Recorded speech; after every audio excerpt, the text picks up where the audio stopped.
I wanted to start with that wonderful chant that we did of Master, Oh God Beautiful, which, he said that he took from Guru Nanak's words.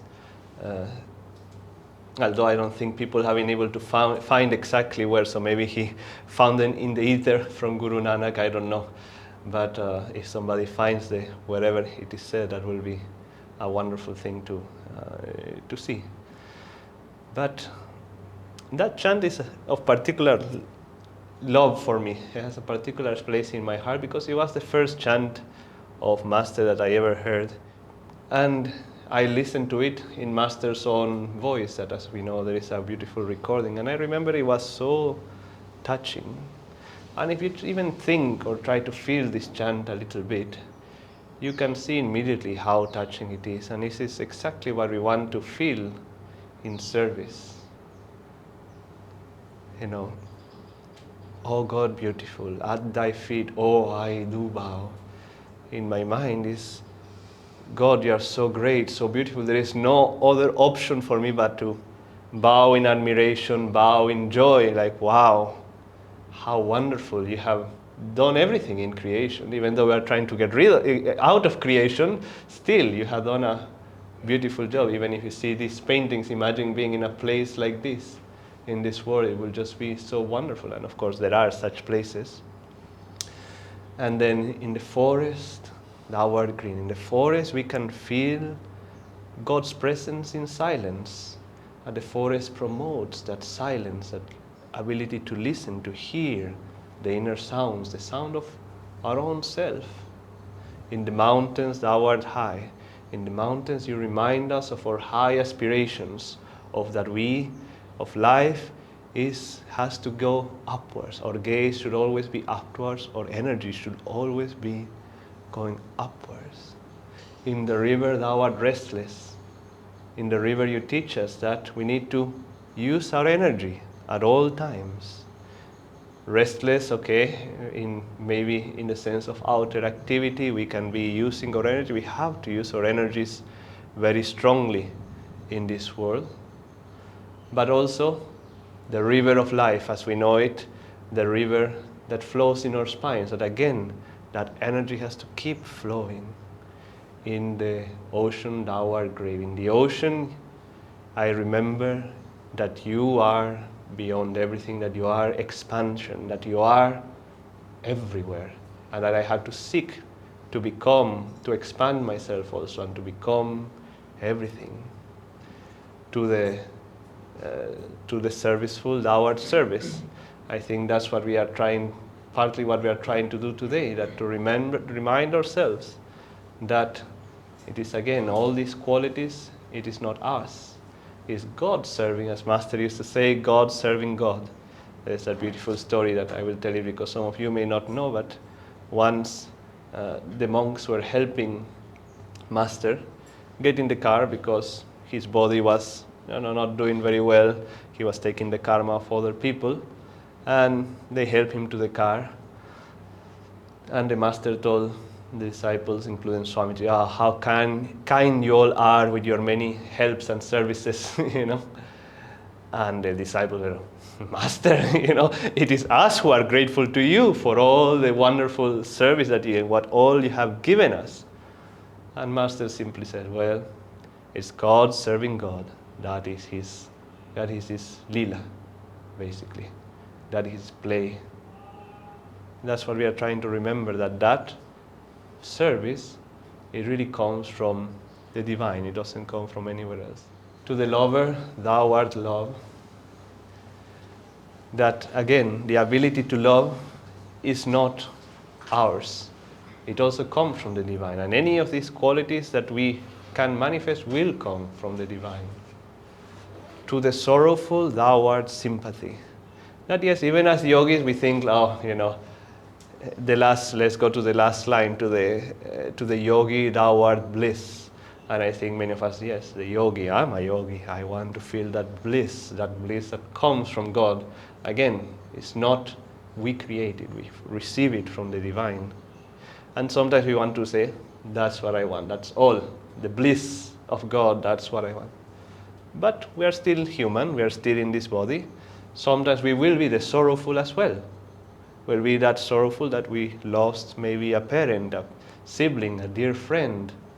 And it's normal to feel that sorrow and to remember that God is the comforter. He will give us comfort. And sometimes He will give us that comfort through other people, through friends as well. But remember that it is He who is flowing through all of that. So then, we come to the subject of service, that this is service. This chant is service. Because service really means, as Swamiji said in these words, getting ourselves out of the way. Why did Master say that service can be almost as good as meditation, or as good as meditation, depending on the circumstance, I suppose? It's because what are we trying to do in meditation? We're trying to get ourselves out of the way and let the divine flow through us and manifest in all these wonderful ways that we always speak about. But that's what we are trying to do in meditation. And through service, we can and we should aspire to do exactly the same thing. Get ourselves out of the way and let God flow through us. Now, I just mentioned it briefly, but it is, Krishna says in the Gita, Nishkam Karma. And that's what we want to do in everything. Nishkam Karma in our work, in our meditation, again, because as long as we are thinking of the results, we are thinking of ourselves and we are not letting the divine flow through us fully. But it is very easy to, we come here to the ashram, we have some cleaning to do. Nishkam Karma, whether it gets done well, it doesn't get done well, doesn't matter. Nishkam Karma. It is easy to say, okay, Nishkam Karma, I cleaned my house, I did these things, fine. But when it comes to, okay, I worked so hard and my project didn't work out. Can you practice Nishkam Karma? It's harder because, we are involved in some way emotionally. Again, for yogis, when your meditation doesn't go well for months or years, maybe, can you practice Nishkam Karma that, yes, fine, I want to feel these things in meditation, but ultimately I'm doing it to get myself out of the way anyway. Can you practice Nishkam Karma in other circumstances? Well, service, and this kind of service that we do, is a wonderful way for us to start developing that we, like in this chant, feel the divine flowing through us as much as possible. We get ourselves out of the way with great energy. Because again, sometimes we say, it's okay, I'll do a little service, doesn't matter. I'll do it more or less, singing God's name, but even that I'm doing like half-heartedly. No, great energy, but in the end, let it go. It wasn't me who did anything. It wasn't me who's trying to do anything. I just trying to feel that flow of divine grace through me as I do everything. And that said, then everything really becomes an act of service. Everything that we do, even your walking can be an act of service, even your talking, even your silence.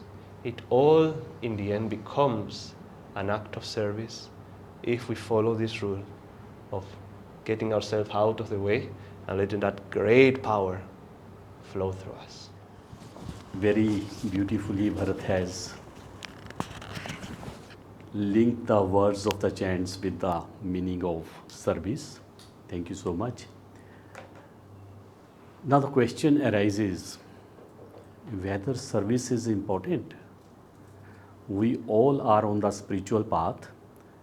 We are doing meditation. We are doing techniques, whatever have been taught us by masters. Then service is important. Master said yes. Paramahansa Yogananda said, you cannot reach the goal of self-realization without service. So service is must. And the next question arises, is it an opportunity? You have been called today here to do Mahaseva. Is it an opportunity given to you? Is it your duty or just an obligation? Shri Yukteswar ji has very beautifully said that so long you breathe in the air of earth, it is your duty to be grateful to God. It is not an opportunity. You have to be grateful to God by serving God. Mind this thing. Now, what type of attitude or consciousness should be there when you serve? It is not that service is in this center only. Wherever you are, in your family, in your social life, in your official work, whatever act is there, what should be the right attitude? Let us take an example. Two sisters are there. Virisha is told just to sit here before the altar and try something on harmonium, right? And Veronica is asked to do utensils. And so many utensils are there. And she is doing the work. What is the thought in mind? Why I have been given this odd job? She is doing only harmonium. And why the other person is just sitting there? So thoughts are in her mind. Maybe anger also. And once she is done away with the utensils and come back here, what do you say? Has she done seva? No. Because her mind was restless. It was not with the divine consciousness. So whenever seva is to be done, whenever service is to be done, you always has to keep this thing in mind that you are doing service to God.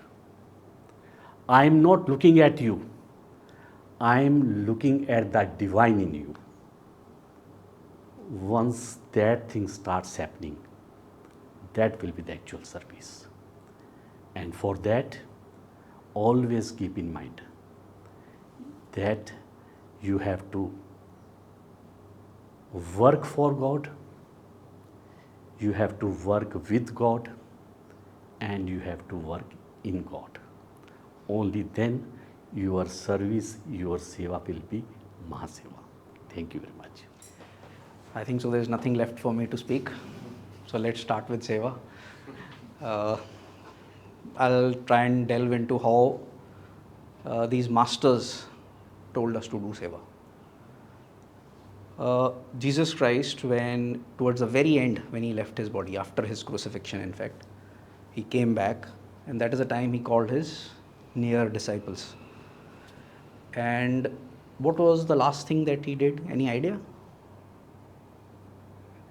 He called for a pail of water and a towel, and he started washing the feet of his 12 disciples.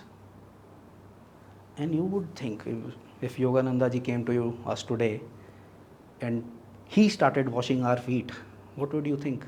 And that was the reaction of his disciples. Master, what are you saying? We will wash your feet. What are you saying? He says, no, let me do it first. And he did it. He washed the feet of all the 12 of them. The 13th was not there. Judas was not there at that time. And then he said, now go out and do seva. I have told you how to do seva. I am your guru and I am washing your feet because I see divine in you.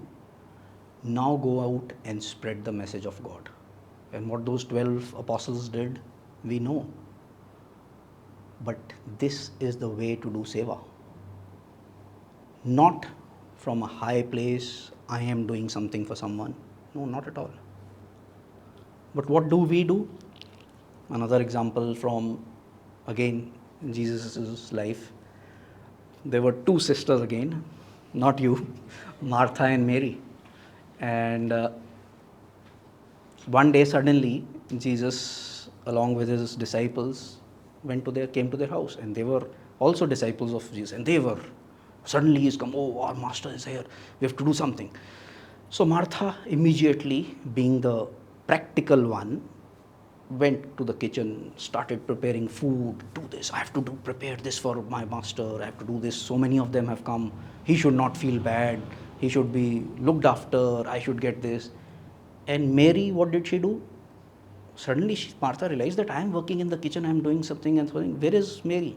And she looked in and she was sitting quietly at the feet of Jesus Christ, meditating, and there were tears flowing from her eyes. Now, in that restless state, Martha did what the way we react, all of us. What is this? I am doing everything and she is just sitting there. So she went to Jesus and said, look, I am doing everything. I am preparing this, and look this at this sister of mine. She is sitting at your feet and doing nothing, not helping me in the kitchen. To which Jesus said, you should know how to receive the grace. It is not in what you do that will bring you grace. It is how you do that will bring you grace. And that is what we need to understand. Are you feeling calmer? Are you feeling expanded when you do seva? That can only happen, as both of them brought out, when we do seva by removing ourselves from the way.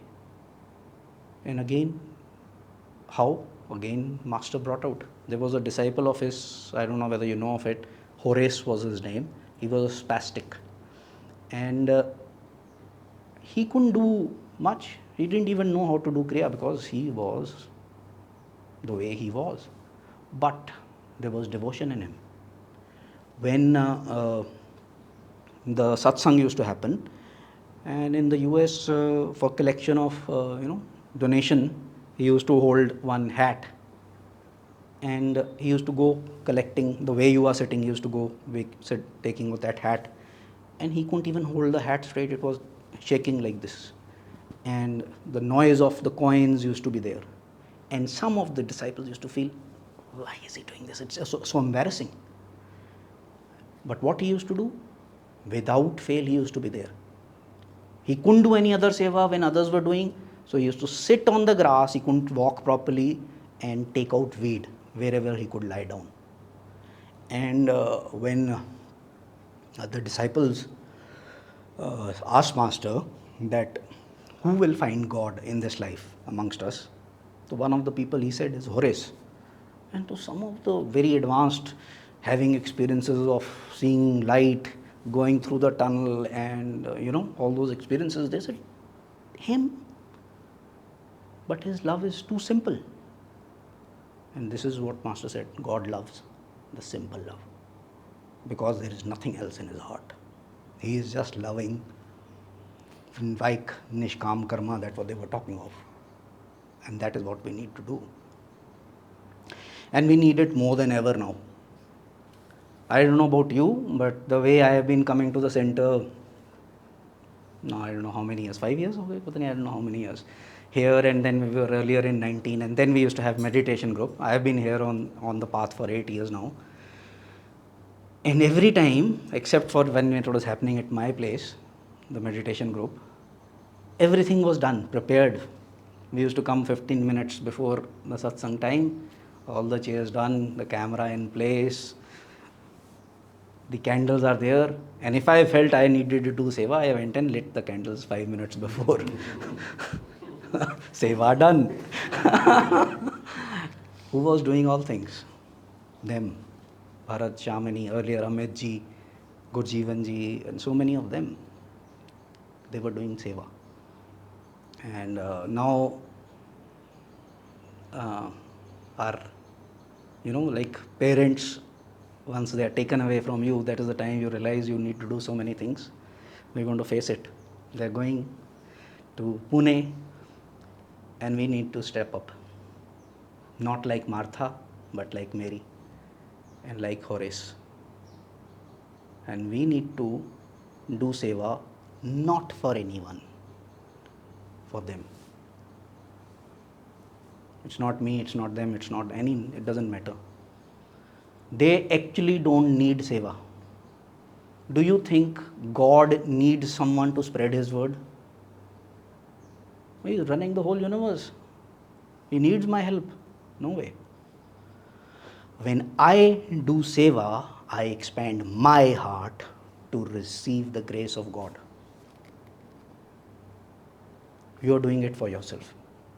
Do it, open your heart, get the ego out of the way. Do you know in Gurdwara, you go, one of the sevas which is hotly contested, कि I will do this, I will do this. Which one is it? Cleaning the shoes, collecting the shoes. The richest and the richest of them want to do that. Why? You remember that. You are expanding your heart. Expand it, and such love will come to you that you will not be able to contain it. So let's do the seva that way and remove the mold in those cupboards to expand our heart and receive God's love.